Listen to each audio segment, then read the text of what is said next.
let me have back into control of the screen. Okay. Okay, so we'll get out of our garden.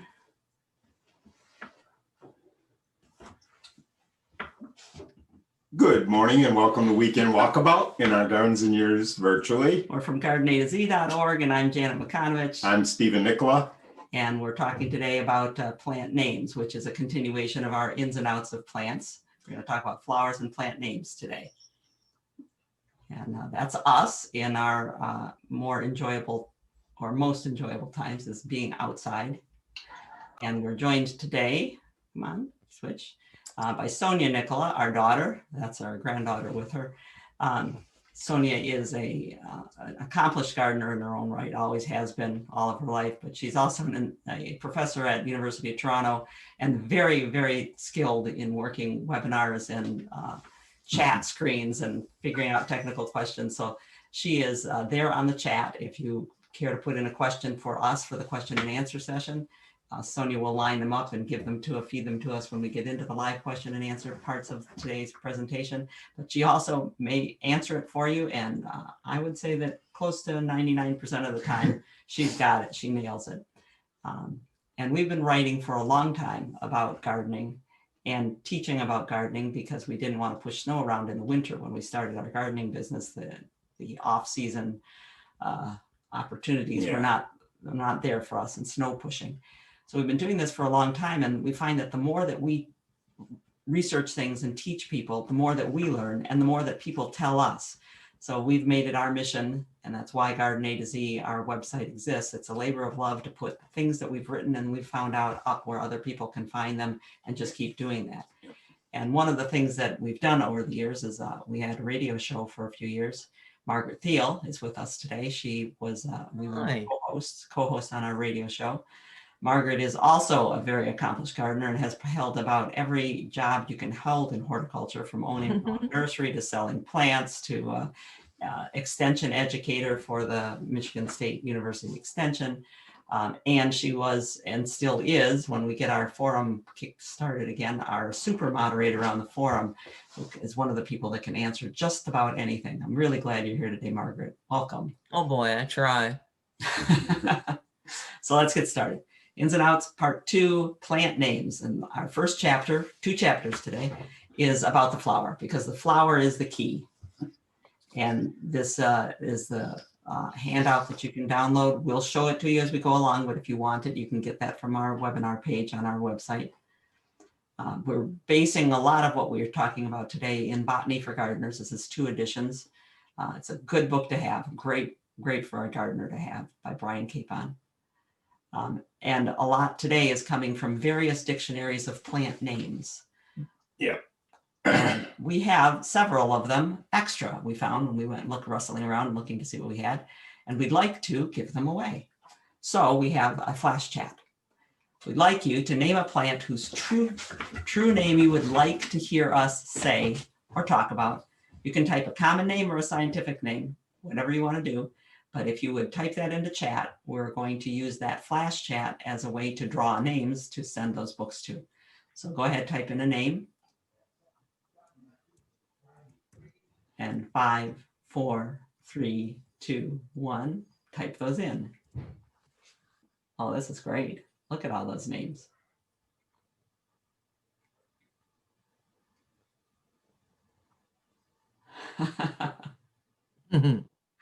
I'm seeing names float by here. Goat's beard, switchgrass, aspidistra. Okay, there's one I don't know. Prairie drop seed. Oh yeah, spiralis. This is good.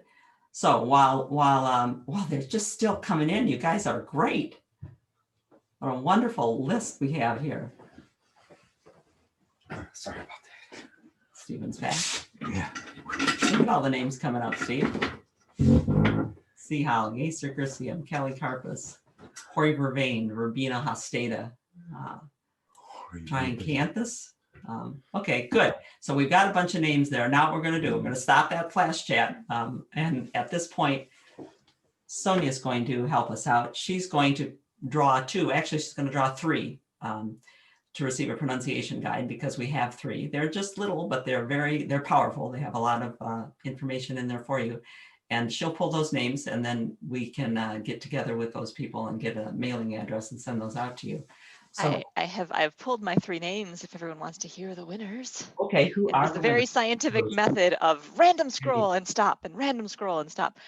So the first one is actually, we will maybe need some contact information, is Fentonite. Fentonite, Okay. congratulations, you were the first name I pulled. The second name is Diane Ciafetti. I'm sorry if I said that wrong. Ciafetti Geis. Diane Ciafetti Geis. And our third winner is Julie Jarrett. Great. So now we're going to ask those people to either send us an email with your address, or you can private chat if you figured out how to do that. You can scroll your little button and make it go to somebody in particular. Preferably Sonia, right? And you could, right, yeah, and you could send it to Sonia, and she'll put it in the notes for us so that we'll send you those guides. Now let's go back through those names for just a minute here, and we'll pick a couple of them to start with. Can you scroll up toward the top of? I will try. Okay. No. Okay. Well, I'll go from the bottom up. Here. Steve has a hard, when we make our pointer big so that you can see the pointer. I can't use it on the small things. The pointer is so big that it doesn't fit well on all the rest of these things that are here. So what got typed in here? Yeah, see, isn't that? There we go. Okay, hibiscus, Buddleia, named for David Buddle. So we should say Buddleia. Buddleia davidii, named for Pere David, or the missionary plant collector. Clematis, which is also clematis, clematis, and clematis. They are all, every single one of them, in the dictionary. And there is no right way to pronounce this dead language. I say clematis because I like the root word clementine that it comes from. I say whatever comes into my mouth as I'm talking. Yeah, Semisifuga. Semisifuga, which Victorian ladies liked to say, and which, if you were actually going to pronounce it in the way that it came out, it would be Kimikefiga, but we don't say that, Semisifuga. And I guess we're not going to be able to scroll here, Steve. Yeah. There we go. Oh, I realized Joe Pyeweed is Eucorium purpureum, but it had its name changed recently to Eucoritorium. We've got it written down a little bit later for you to go to. Clematis is popular. Hellebore, Helleborus cross orientalis is what most people grow. Bluebells, Mertensia virginica. We will be saying that one. Heuchera, uvularium. Oh, but so many things can be called bluebells. Aren't they though? Yeah, it's just one of those names. Acer griseum. I think most of these names, Weigela, snapdragon, Antirrhinum. We'll be saying these as we go along, so I think we'll hit most of these. Good. If we don't hit one, let us know at the end. Okay, back to my control. There you go. Okay, so flowers are the basis of plant names. That's how scientists, taxonomists, the people who classify these things, it's how make up these names. That's right. They make up the names. They also decide which flowers go together in a group, and it's based on flowers. And it pays to know this. We had an email from Nancy this week saying, oh, I'm glad to be coming to the webinar this week. My husband and I went looking for a shrub that we thought was pretty common, but we went through 4 nurseries saying that they didn't have it before at the 5th nursery, somebody said, oh, you mean cotoneaster, because they were asking for cotton Easter, simply pronouncing it a different way. And It reminds me of when I worked at Bordine, somebody came in and wanted gerbil daisies. Gerbil daisies, as in Gerber daisies, Gerberas, yeah. Yeah. And I went looking for liriope, Liriope. I went looking for liriope back in 1980. I'd seen it down south. I liked it. There was one that was hardy here. And it wasn't until I got to Hughes Gardens and Francis Hughes himself came out and looked at me and he went, you mean liriope? I went, oh, yes, liriope. That's why I always carry a list, because my tongue cannot say some of these words no matter how hard I try. Yeah. So I had a list with the proper spelling on it. But the thing that's important to know is that the only thing that happened when it was decided in the scientific community to make plant names this way, it was decided to spell them per Latin and Greek, because that's the way that scientists were talking to each other across language boundaries. There was never any agreement to pronounce them any particular way, and most of the names are not truly Greek or Latin. So there is no right way to pronounce them in Latin. And most people in most countries pronounce them their way. So don't worry too much about the pronunciation, but we will pronounce the ones for you that we hear the most often, and talk about those because they are fun to do. But it pays to know the name so that you can ask for and receive the correct plant, the same plant that you're actually looking for. The actual scientific name. Yeah. It also pays to have the name. If you're doing any kind of a search on the internet looking for problems or how to grow a plant, you are much better off to put in the scientific name and your question. You'll much more likely then get the extension bulletins that come up, the scholarly articles, and you won't get the catalogs entries, which have information, but generally have the same information over and over again, and mostly marketing stuff. And if you're using common names to search for pest problems, there could be numerous plants of the same name with different pest problems. Right, like Margaret says, so many things called bluebells, for crying out loud. How can you even talk about it? So it does pay to know the true names. And I think you'll see today, it's kind of fun to know the true names. What's the movie? If you know the true names, you have the power. Oh, That's right. Earthsea. Yeah, the Earthsea trilogy. If you have the true name, you have the power. So we need to start with the parts of the flower, because the parts of the flower and how they're arranged is what tells a taxonomist whether something is related to something else. So the parts of the flower are listed there on this drawing for you. The stamen, I think we've got this there. The stamen is the part that holds the anther and the filament, and the pollen develops on the stamen. And that's called the male part of the plant. The pistil, which has the ovary, which can develop the seeds of the fruit, and the style, which is the part that connects. That's because my mouse works that way, Steve. The pistil has in it where the seeds can develop and the fruit can develop, and that's called the female part of the flower. And then there are petals, which we see as the showy part of the flower. They're the part that can develop color in them. Flowers don't have to have petals, but a lot of them do, because pollinators look for those cues. Sepals are what cover the bud before it opens, and in many cases those sepals open and stay green and hang down. And there's a receptacle. That's what all the flower is all the flower parts are attached to. The receptacle, it receives all the flower parts. The pedicel or peduncle, when the fruit is on it, it's called the peduncle. That's the stalk, just like the leaf stalk. And they may be arranged differently between the flower on the left and the flower on the right. One of the differences is that there's no sepals on the one on the right. The sepals there were green and have developed color and look like petals, in which case they're often called tepals. What you're looking at right there is you were looking at a geranium and a lily. And if you look at the lily has 3 petals around the flower parts, the male and female flower parts. And then it also looks like it has 3 petals below. Those are the sepals that have become tepals.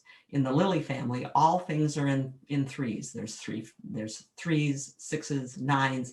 All parts are in 3s in the lily family. In the geranium, it's a different number. See the 5 petals of the flower, different number of petals, different arrangement where the pistil is not sticking up way above the rest of the flower. And on a rose, you can see that the sepals hang down. That's traditional. People know about those things. Notice the roses. These are all members of the lily family. Lily, all of the liliums are in the lily family. Tulip, 3 petals inside, 3 sepals on the outside that have developed color and are part of the flower now. Camassia, 3 and 3. So when plants look like, when their flowers look like they're arranged the same way, 3 parts, trillium in the lily family, taxonomists group them that way. And what it tells us is stuff like knowing a little bit about the flower. This is a squash, this is a pumpkin vine, which is in the squash family. And all of the squash family has flowers where one flower on the plant will have the pollen, the male parts. A different flower will have the female parts. You're looking at a female flower right here. Underneath the flower, the ovary, see it down there, is already a little bitty squash plant. And if it gets fertilized, that's what becomes larger and grows out. The male flowers don't have that part under them. They don't have the ovary. They have just the pollen. And as Margaret says, it's a good cue for you to say, wait, you know, I'm not getting any fruit. I'm not getting any cucumbers. I'm not getting any squash. I'm not getting any pumpkins. You might need to take, what do you do, Margaret? Do you use a I paintbrush? use a paintbrush. Yeah. A little bitty paintbrush, and you pick up the pollen from the male flower, and then you find an open female flower, and you just dust it on the stigma. Yeah. It's important if you want to get fruit, because sometimes the bees don't get in there, and we don't have the population of bees we once Used did. to, yeah. And there is actually a bee that is a squash bee. And Oh, because is there really? yes, and because we've moved the squash family so much further north from where it actually originated, the squash bees are not always there. Knowing about the flower tells you things like, if you have a husband like I do, who takes beautiful pictures and brings back thousands of pictures all the time for us to look at, and he shows me a picture like this one on the left, and I look and say, well, what the heck is that? He will say, I don't know. I don't know. I just liked how it looked. So I have, or I couldn't find the sign. yeah. So I have to look at it and say, okay, that looks like a pea family flower. On the right is a lupin in the pea family. See that the one petal is standing up above and the petals below are fused together in a cup. So knowing that, or thinking that this is probably a pea family plant, I began looking through the pea family to see what this could be. And this is broad bean, which is not a bean. I knew she'd find out what it was, so you know, I got my own encyclopedia. Yeah, it's kind of a mystery game. That's the lupin, and they're both in the pea family, pea and bean family. And once you start looking at individual flowers and start looking for similarities, these are both lobelias. This is great blue lobelia on the left, and cardinal flower on the right, Lobelia cardinalis and Lobelia syphilitica. And if you look, they both have 3 petals down, 2 petals up. On the Lobelia cardinalis, the 3 petals down are the tail of the bird, and the 2 petals up are the wings, and the stigma sticking up by itself is the head of the bird. You start looking and you can see these things, and it's not, from there, the flowers are then arranged. So you have a flower that has the pollen and the potential to make a seed, the pistil and the stamen. That's a flower if you've got those parts. But then the flowers are arranged on the plant in a particular way. A spike is an arrangement where you have a vertical, or at least it starts out vertical stem with flowers attached directly to the stem. A raceme looks a lot like a spike, but there's a pedicel, a peduncle, a stalk between the flower and the stem. And it may be so small you have to look at it hard, but it's there. Yeah.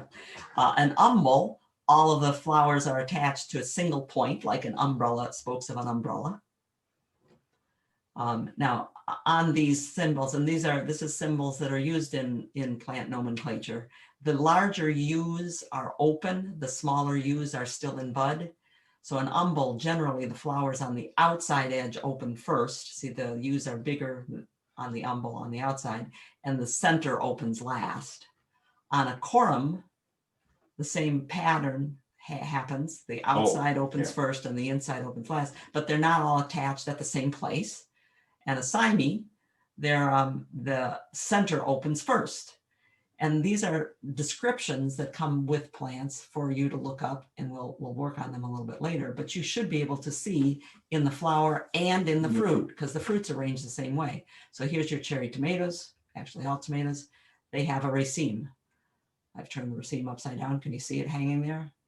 Each one with its And the own pattern, ripe to unripe, the same as the flower, open to unopened. Yeah. And raspberries are in a raceme. Amelanchier, there's the flowers coming out in their raceme, and then the berries are going to hang down in a raceme. In a spike, you'd look at something like Physostygia virginiana. This is obedient plant or false dragon's head. Yeah, it's a great plant. But they're attached directly to the stem. This is a member of the snapdragon family. Snapdragon is Antirrhinum, which I remember as anti the rhinos. And it does kind of mean, it does mean the nose. It looks like the nose. Antirrhinum majus is a snapdragon. An umbel, so if you're looking here at fennel, and our pollinators working on the fennel, they're all attached at one point, and the one in the middle has just opened, whereas the ones on the outside have opened before. You can't see underneath. I couldn't find a picture where Stephen had gone down level with a yarrow accolea, but it's a corum where the flower parts are attached in different places. And then you start looking and seeing things like this is a artichoke, cardoon. You can grow it for the beautiful foliage, and if you've got a long enough growing season, you can grow this. We got one flower one time. We managed to start them early inside and grow them and get one flower. But you look at the flower and go, wait a minute, I've seen that flower before. I've seen that kind of flower. This is called a head, a composite flower. And it is the same as sunflower, which is one of the largest families in the world, the composites.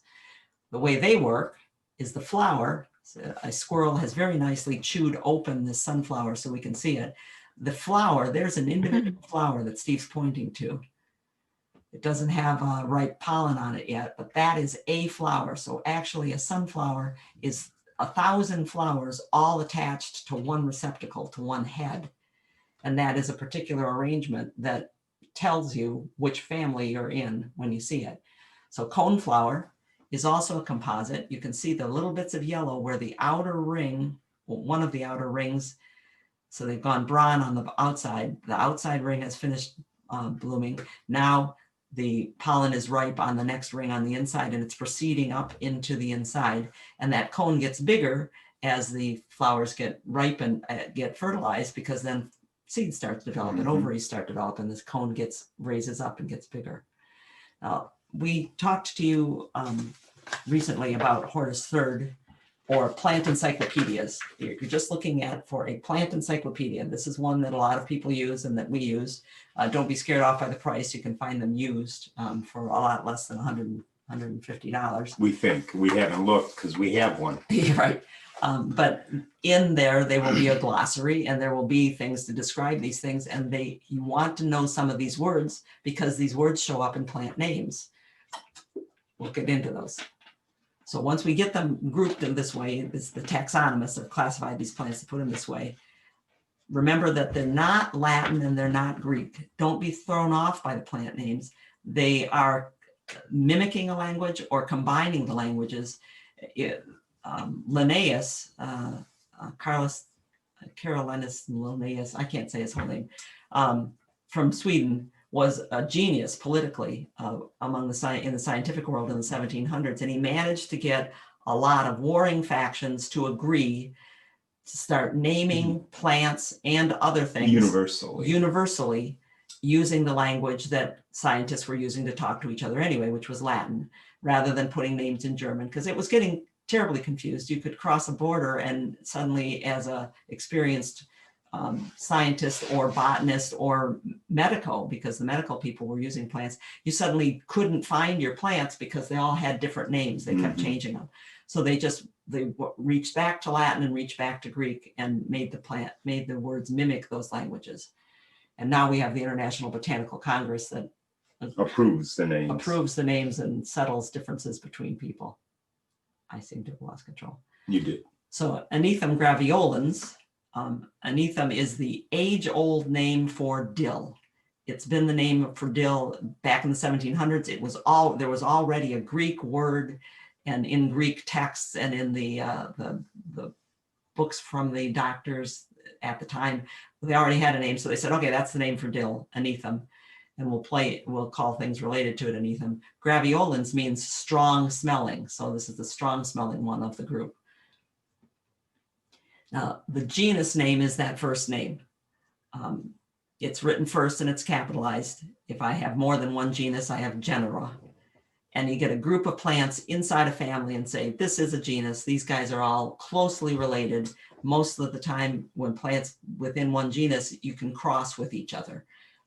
Just like you can, in some cases, cross animals that are closely related to each other. They can get hybrids. We hear about tiger lions. Yeah. The genus name is followed by a species epithet. That's the second word. They write it in lowercase. And what it is it's the word that makes the difference between one member and another of a group of plants. Members of the same species usually resemble each other, but we're all the same species. All people, All of us are one species. Once we start calling people and not color, Yeah. So this world would get much better. there's a lot of difference in how they look, but we're all the same species. So these are two plants in the geranium genus, Geranium Rozanne. A lot of people grow Geranium Rozanne. Its full name is Geranium wallichianum cross himalayense. It is a cross between the geranium named for, I think his name was Herbert Wallach, and they crossed that with the geranium that they collected in the Himalayas mountain range and came up with this one called Rozanne.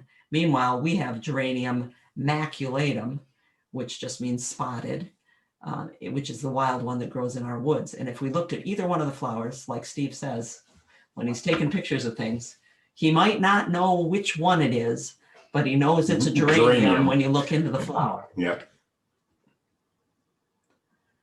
And then there might be a third name, or sometimes third and fourth names that are called variety names.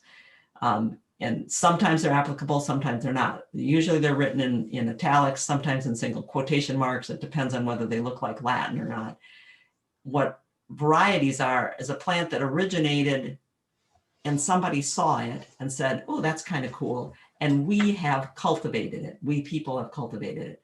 Many plants that are cultivars, cultivated varieties, are plants that are controversial because some people say they are abominations of nature. They wouldn't exist by themselves. They would die out. But here we are propagating them. But heck, we like propagating things that maybe they're a little weaker, a little smaller, have white on the leaves, and so they're not as able to make as much sugar and starch and grow more readily. But we like them, so we name them something. So that's called cultivar or cultivated variety.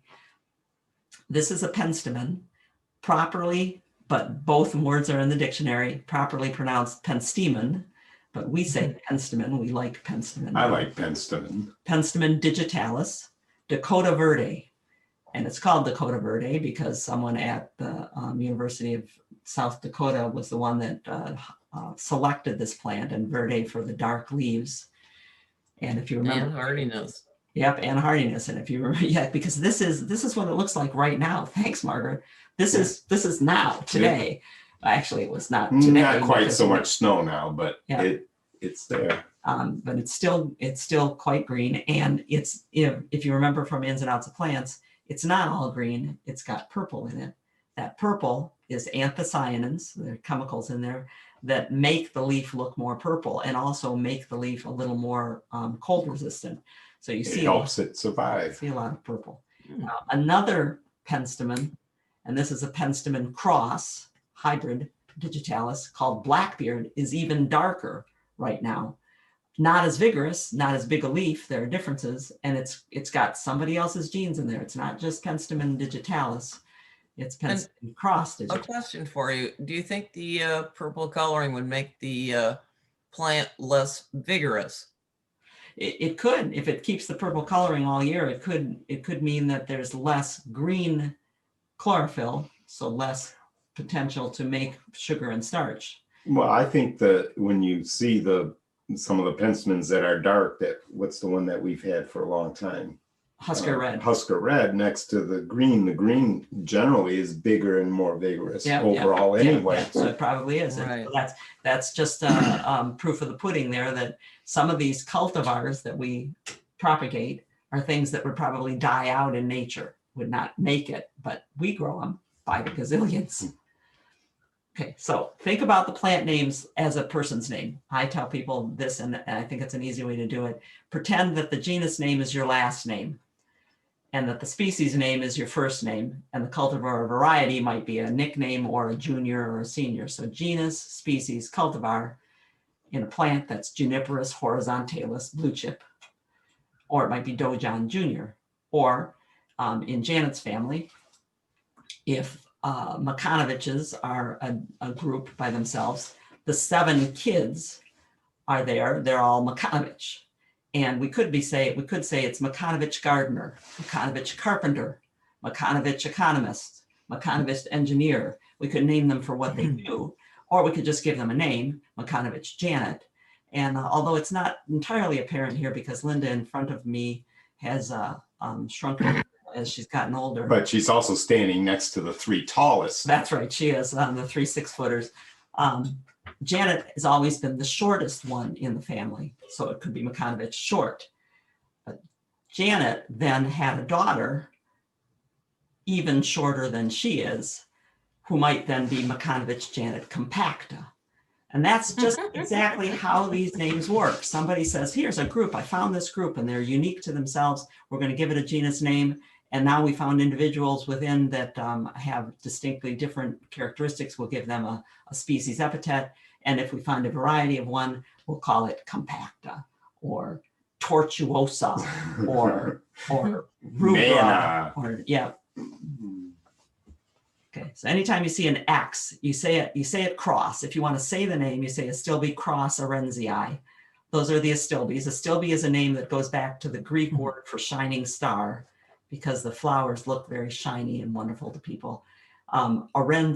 George Ahrens was a genius at hybridizing plants, and this plant was named for him. He spent probably a lifetime crossing different Astilbes to get this. So Astilbe cross Arenzii was named for him. So we have things like hybrid goat's beard. People ask to have goat's beard. It's Aruncus dioicus. I love the name dioicus. So this is Aruncus dioicus, the full-sized 5-foot-tall child of 2 in worlds. the shade, standing up. Yeah, Aruncus is its historic name. It goes back into Greek. Goat's beard was already named back in Greek times, so they took that name and said this is an Aruncus. Dioicus means dioecious is the technical term for the flowers are male or female, not both. Aruncus is child of 2 worlds, has flowers. There are male plants and female plants. Aruncus athusifolia, just love it. Athusifolia just is a little tiny goat's beard. The 2 have been crossed. Aruncus cross gives us Horatio, kind of a mid-sized Aruncus or goat's beard. And that really proves the point that you really should know the Latin and cultivar name, because if you're looking for a certain look in your garden, you want to get the absolute correct plant.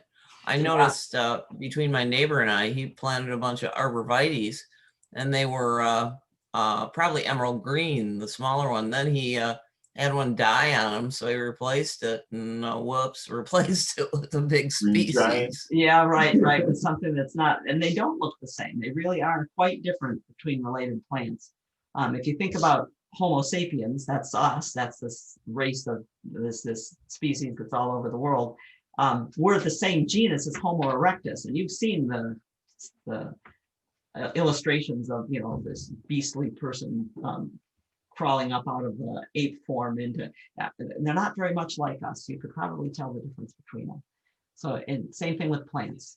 Acer also goes back to Greek, and even before Greek, I think. Acer is the name for maple. So that was the name that the 1700 scientists agreed, okay, we'll take Acer as maple. The maple saccharum, you know about saccharin, that's the sugar maple, Acer saccharum. The Japanese maple, Acer palmatum, has a leaf that the veins go out like the fingers of your fingers from the palm of your hand. But look at how different they are. Not just the leaf is different, but we have a towering tree and a little bitty guy that lives in the woods. In the dogwood family, Cornus is dogwood, and Cornus also goes way back. Cornus florida means flowering. Florida means flowering. Florida has nothing to do with location, right, which we'll get into in a little while. And Cornus florida rubra is the the flowering dogwood that tends to be pink, and it's a naturally occurring variety, so it's not written in little quotation marks. Pink flowering dogwood is a tree, a good sized tree, a 2-story tree. Stop putting these things in the little teeny tiny courtyards, people. Unless you're going to prune them. But bunchberry, Cornus canadensis, is the which, and canadensis just means of North America. It doesn't mean necessarily only in Canada. Bunchberry is a crawling on the ground cover woody shrub. First time I saw that, I saw this. I saw that. You know, it's a dogwood. I knew. I mean, yes, and it's on the ground, and I'm like, wait a minute, what is this? You know, it really surprised me. Yeah. And when you look at it, and so flowering dogwood, Cornus florida, we told you that the dogwoods, and this is Cornus mas or Cornus large, cornelian cherry.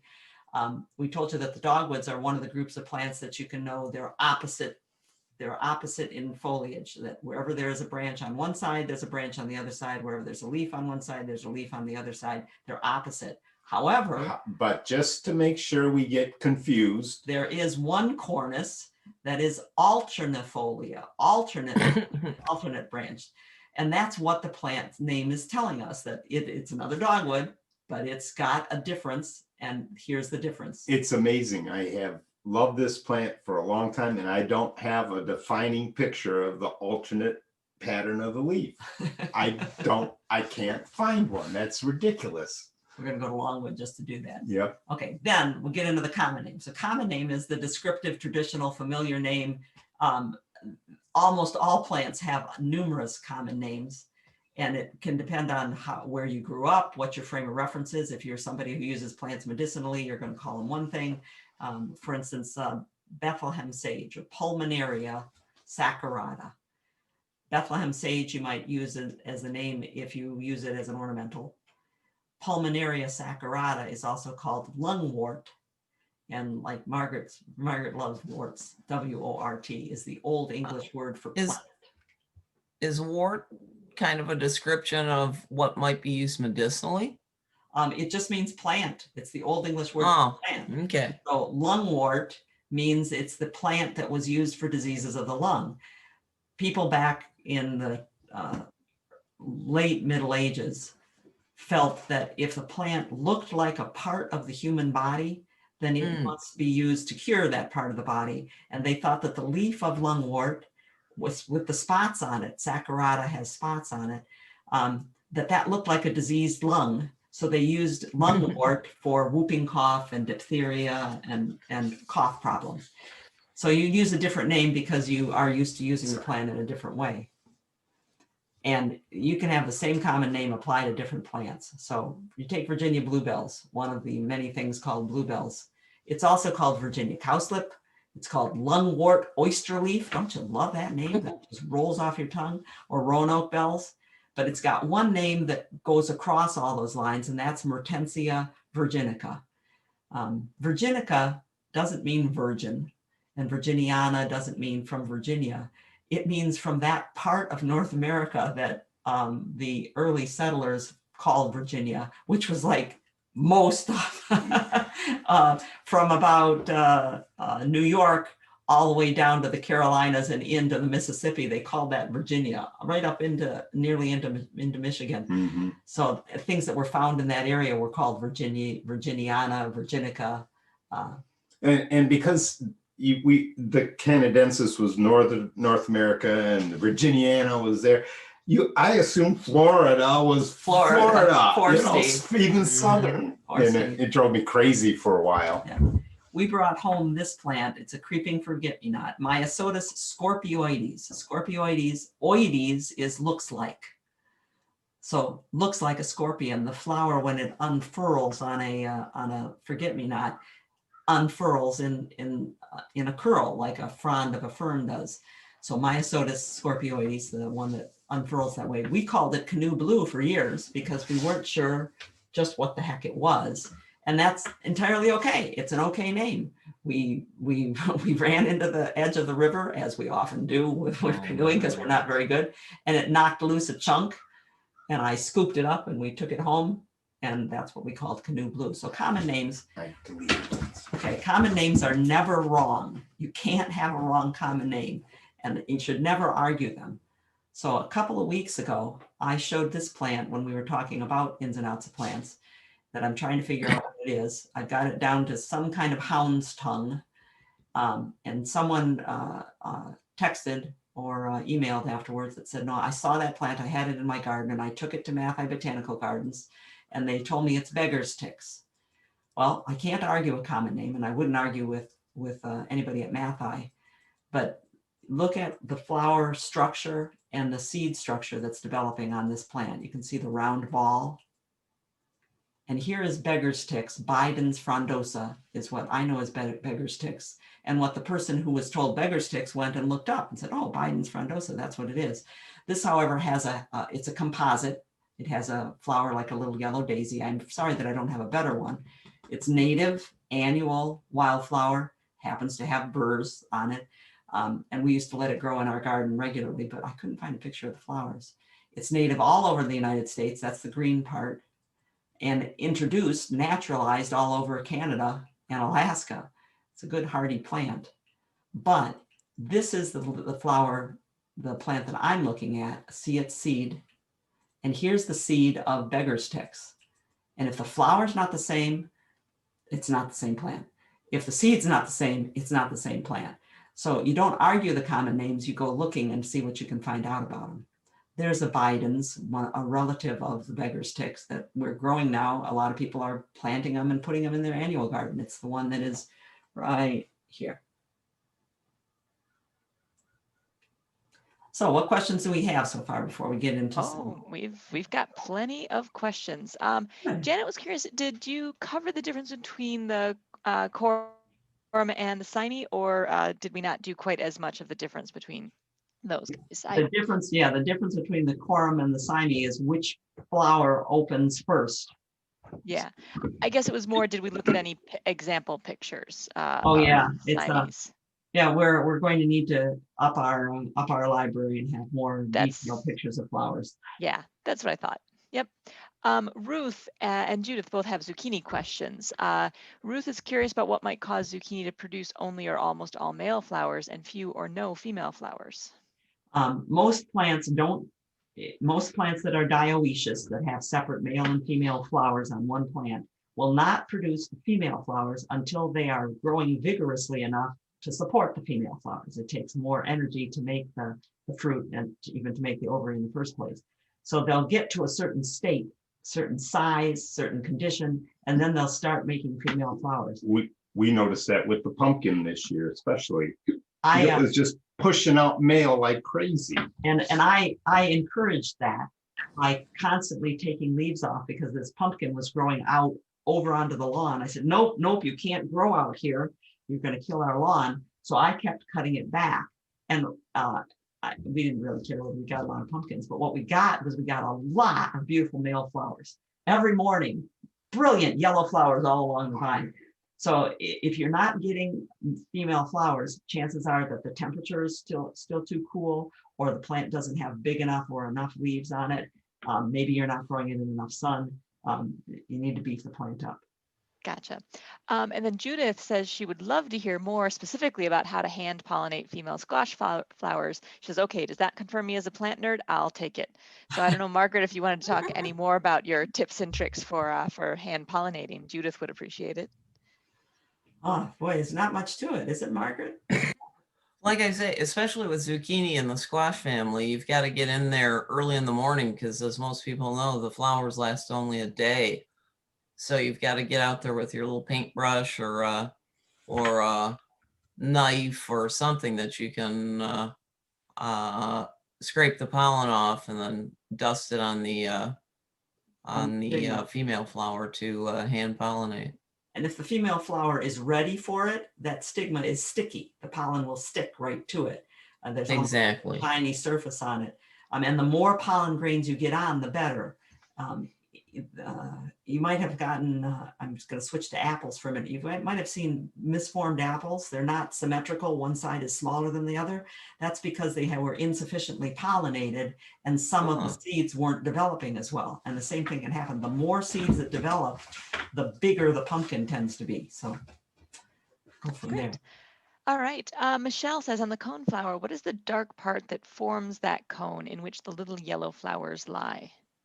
The dark part is the receptacle. Right. Excellent. Okay. So Receptacle. they're all attached to one big receptacle. Right. Janet says, how do you tell if a plant is male or female? And in the chat, Ruth was saying that on the flower, you look for pistils for male and stamens for female. I said you could look for fruit on the tree, but it's true that some plants like zucchinis are both. Did you want to elaborate at all about the differentiations there? Yeah, there are plants that the plant is dioecious, so the plant only has male flowers. And another plant of that species will only have female flowers. Holly is like that. All the flowers on the plant will be either male or they'll be female. And I should have put those pictures in because I have some great pictures of those. And it's when holly is blooming, you look at the flower and there is either pollen on it or there's just a little bump, which is the fruit. The ovary is already there and there's no pollen. So you can tell one from the other. On the plant, and other plants are polygynodioecious. They have male, like squash, separate male and female flowers. And those, it's the same way. You're going to look inside and see if you see pollen. If you see pollen, it's a male flower. The looking for fruit doesn't always work because you can have a plant that has no fruit on it that's a female. And it's not because it can't make fruit. It's because it doesn't have a male someplace around it Close enough to make it to help it develop fruit. So you can have a fruitless holly and not know if it's a male or female. You got to wait till next year when it blooms. And we've done that. We did that at a client's. I said, how did we get fruit? The deer ate the male. How did we get fruit on these female hollies? Well, a neighbor had a male holly. Sometimes the wind goes the right way or they're close enough. Yeah. And that fits with, oh, sorry, go ahead. Nothing, go ahead. Sorry. That fits with owner in the chat just asked if you have to have equal number of female and male plants like holly, but no, the wind can do things, correct? No, with holly, you could have one scraggly old male sitting someplace and he does just fine with a whole bunch of. Take care of a whole harem. Nature makes a lot of pollen. Those of us with allergies know that. The pollen is out. And there's always extra. So no, you don't need a lot. Great. Kathleen has a question that might maybe come up later about who changes the scientific names of plants and why. That will come up later. Yeah, that's what I thought. That's what I thought. People who like to torture gardeners. And then Kathy, it's not a question, but it's just a cool fact that Nissil sylvatica, black tupelo, is called beetlebug on Martha's Vineyard because the wood was used for the bungs, corks, that went into maritime beetles or barrels. Oh, that's great. That's great. See? I love that. Thank you. Local lore. Local lore and local names. Excellent. All right. And I think that's what we've got for now. Okay, let's move on then. So that's it for chapter 1 of plant names. And we're still gardenatz.org. And if you'd like to learn more, hang on because we'll go on to chapter 2.